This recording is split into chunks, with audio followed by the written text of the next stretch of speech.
Et nous revoici aujourd'hui dans une nouvelle émission de Capital. Au programme aujourd'hui, chômage structurel, capital humain et formation professionnelle. Tout cela dans la vision, bien entendu, de Gary Becker. Avant toute chose, qui est Gary Becker? Quelles sont ces notions dont on parle jusqu'à aujourd'hui? Un reportage de Marie-Julie. Gary Stanley Becker, né le 2 décembre 1930 en Pennsylvanie et mort le 3 mai 2014 en Chicago, est un économiste américain. Il est connu pour ses travaux visant à élargir le champ de l'analyse microéconomie à de nombreux comportements humains. Il a obtenu en 1992 le prix de la Banque de Suède en sciences économiques au Weimar de Alfred Nobel et aussi en 2000 la National Medal of Science aux distinctions américaines. Becker est généralement considéré comme un conservateur en politique.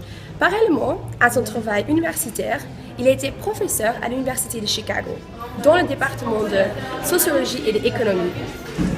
Il est le premier à modéliser la notion de capital humain. Il a développé cette théorie à la fin des années 1950 en collaboration avec l'économiste Jacob Menzer. La théorie de Becker, issue de son livre de 1964, Human Capital, a Theoretical and Empirical Analysis, a servi de base pour développer l'idée d'une possible augmentation du capital humain au cours du temps. Longtemps controversée, ces recherches sont aujourd'hui au fondement de la microéconomie, même la démoéconomie. Le choix d'investissement dans le capital humain par les parents pour un enfant ou par l'individu lui-même au regard des avantages et inconvénients de cet investissement est aujourd'hui une idée bien admise en économie. Aujourd'hui, les jeunes élèves doivent choisir dès leur plus jeune âge dans quelle direction ils veulent aller dans la vie. Toutefois, cette décision n'est pas toujours la bonne à ce moment donné et leurs intérêts peuvent changer. Donc déjà dès le départ, leurs capacités sont mal réparties. En outre, la plupart de ces études trop spécialisées peuvent pousser les gens dans une direction trop rigide, au contenu peu flexible, trop général. En conséquence, la demande et l'offre ne correspondent pas, le chômage structurel augmente. Il n'y a pas beaucoup de place pour les éventuelles modifications ou les adaptations. La formation professionnelle peut donc être un facteur de mauvaise répartition du capital humain. Merci. Nous venons de voir ensemble qui est Becker et quelle est sa théorie. Mais avant toute chose, une définition des termes s'impose. Après tout, le capital humain et le chômage structurel sont des notions quelque peu vastes. Selon sa théorie, quels sont-ils? Un reportage de Louis Bluet. Qu'est-ce que le taux de chômage structurel?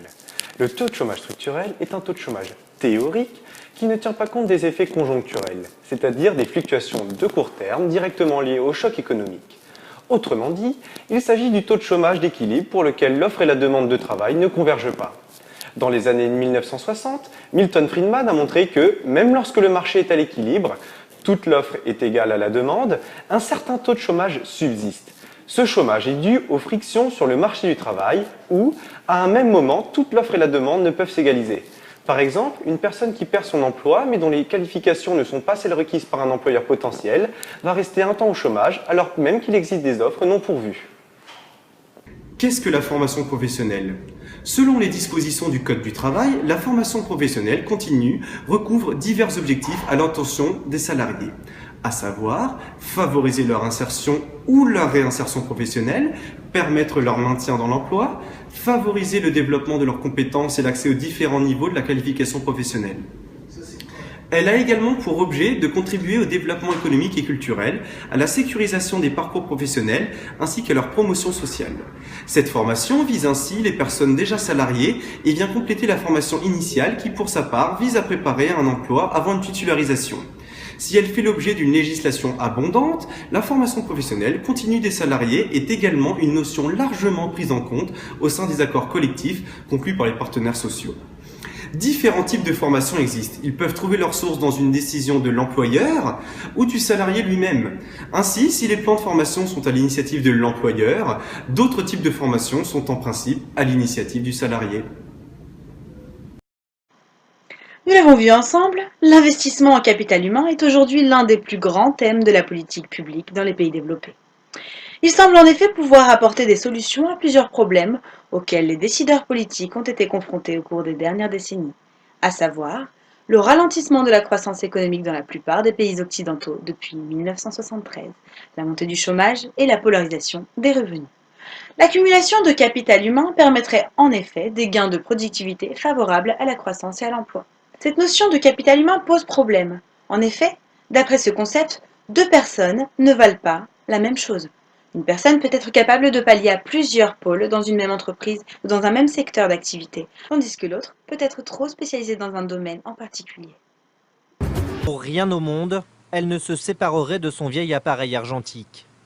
Louise a 27 ans, elle est diplômée de photographie, mais n'a jamais réussi à vivre de sa passion. Au chômage depuis 1 an et demi, c'est de chez elle qu'elle consulte les offres d'emploi, car après 6 mois passés chez Pôle emploi, elle a décidé de décrocher. Ils m'ont fait comprendre qu'ils allaient me contacter que très ponctuellement. Donc ils vont pas vérifier en fait si je vais vraiment faire les démarches, etc. Ils vont juste maintenir le lien. Je pense que ça doit être de l'ordre d'une fois tous les 3 mois. D'un côté, Louise n'a pas assez cotisé pour obtenir une allocation chômage. De l'autre, elle a trop travaillé pour bénéficier de droits sociaux comme la gratuité des transports. Le sentiment de n'être jamais dans la bonne case. On ne sait pas trop vers où on va. On se dit tiens là il y a un avantage, je tire une ficelle, puis on en perd un autre. Et ainsi de suite en fait. Bonjour, oui.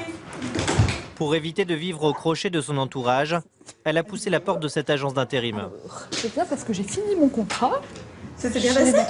Oui, très bien. Depuis quelques mois, elle enchaîne les petits boulots dans l'agroalimentaire, de quoi gagner un peu d'argent et maintenir un lien social. Vaut mieux être ici, trouver un petit emploi qui, à la base, ne convient pas ne convient pas à notre profil, on n'y colle pas complètement. Mais au moins, on est dans une dynamisme, on a un travail, on a des horaires.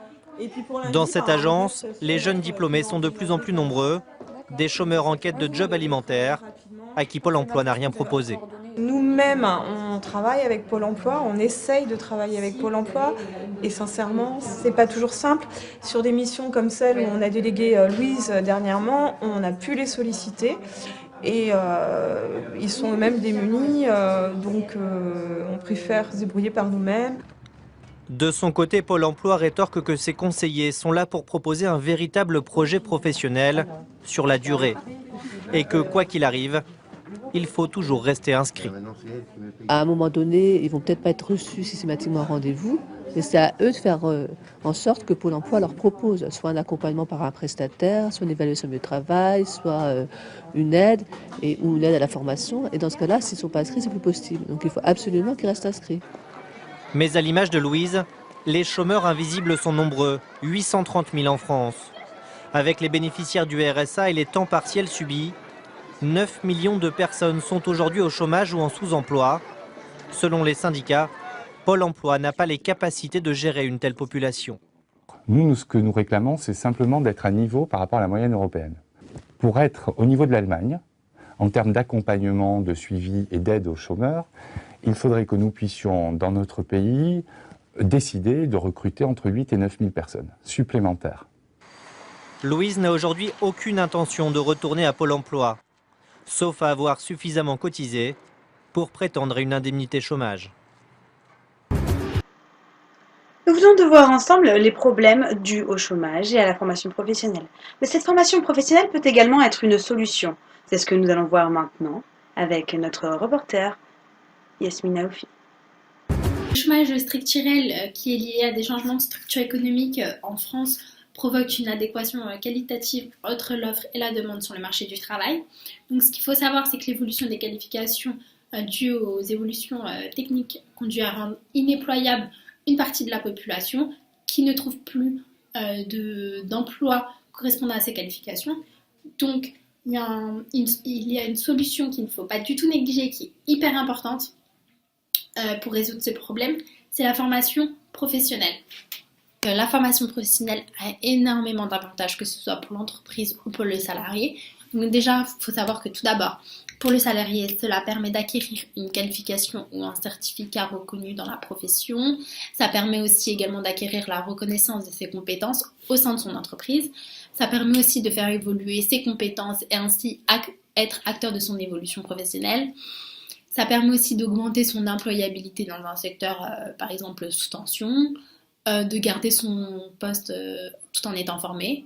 Donc, pour cela, le salarié peut faire notamment une demande de formation au titre du CIF, qui sera mise en œuvre en concertation avec son entreprise. Et il ne faut pas du tout oublier, c'est un regain de motivation pour le salarié.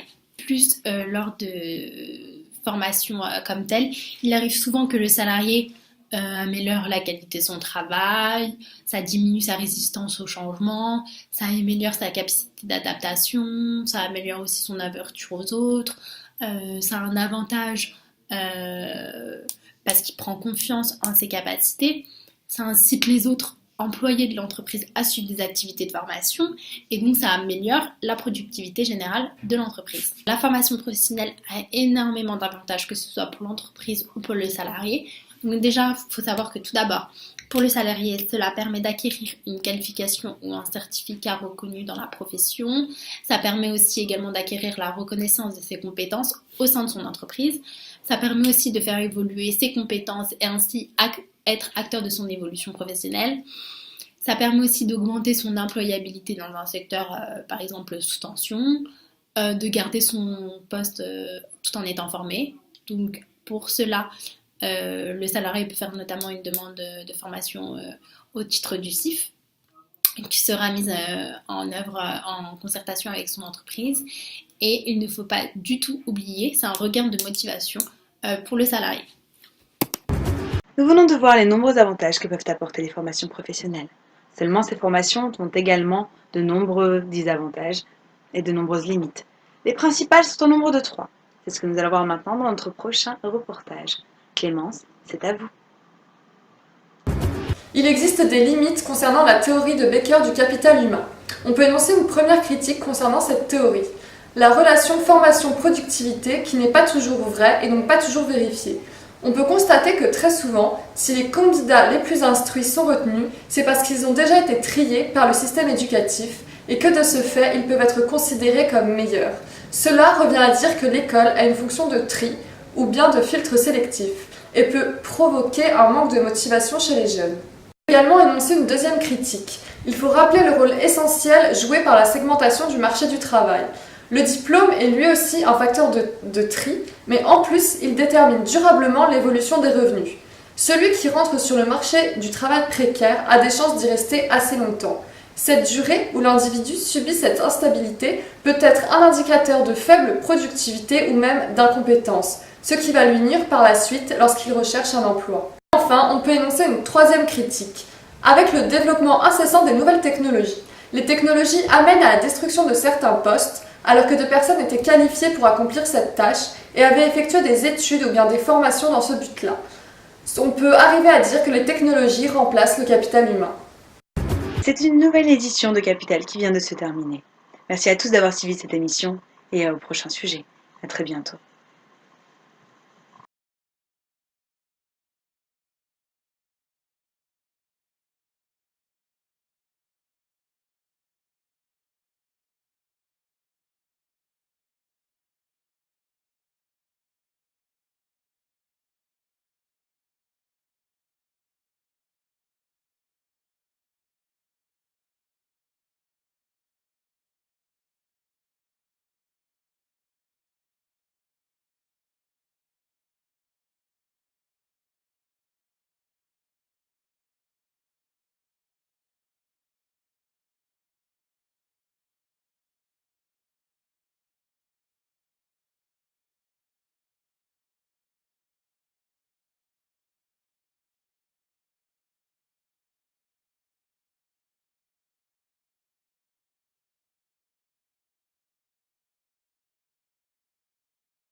Thank you.